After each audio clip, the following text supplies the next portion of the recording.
কাতলা মাছের মাথা দিয়ে বাঁধাকপির ঘন্ট করেছি। এটা খেতে খুব সুন্দর হয়, আপনারা বাড়িতে বানিয়ে খাবেন, খুব ভালো হবে। মাছের মাথা দিয়ে বাঁধাকপির তরকারি করব, তার জন্য কড়াইয়ে একটু বেশি পরিমাণে তেল দিয়ে নিয়েছি। মাছের মাথাগুলো আমি আগে বেশ ভালো করে ভেজে রেখে দিই। এর ভিতরে এবার গোটা গরম মশলা, একটু জিরে, একটু তেজপাতা, আমি টমেটোগুলো অ্যাড করে দিলাম। আমি বড় সাইজের দুটো টমেটো নিয়েছি। টমেটোটা যাতে তাড়াতাড়ি গলে যায় তার জন্য অল্প একটু এর ভিতরে নুন দিয়ে নিয়েছি আমি। এবার টমেটোটাকে ভালো করে ভাজা ভাজা করে নিতে হবে। টমেটোটা বেশ ভাজা ভাজা হয়ে গেছে। এবার আমি আদা, জিরে, লঙ্কা, কাঁচা লঙ্কা বাটা দিয়ে দিলাম এর ভিতরে। এটাকে বেশ করে ভাজা ভাজা করতে হবে। কটা কাঁচা লঙ্কা আমি অ্যাড করে দিলাম। মশলাটা অল্প ভাজা ভাজা হয়েছে। এবার আমি এর ভিতরে হলুদ অ্যাড করলাম আর কাশ্মীরি লঙ্কার গুঁড়ো অল্প পরিমাণে অ্যাড করে দিলাম। মশলাটা ভালোভাবে কষে গেছে।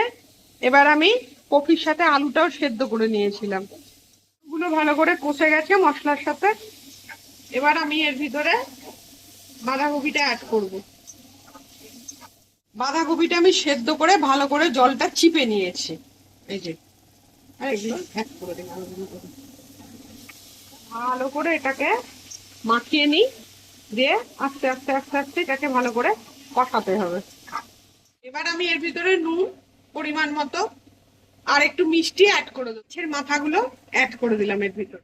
মাছের মাথাগুলোকে একটু ভেঙে ভেঙে নিতে হবে এর সাথে, যাতে তরকারির ভিতরে ভালোভাবে মাথাটা মিশে যায়, কারণ অনেক বড় মাথা তো। কিছু কাঁচা লঙ্কা অ্যাড করে দিলাম আর তরকারিটা ভালোভাবে কষাতে হবে। মাছের মাথাগুলো আমি টুকরো টুকরো করে গরম মশলা অ্যাড করে দিলাম। এবার ভালো করে এটাকে কষিয়ে নিতে হবে। এইভাবে করে দেখবে, তোমাদের খেতে খুব ভালো লাগবে এই মাছের মাথা দিয়ে বাঁধাকপির তরকারি।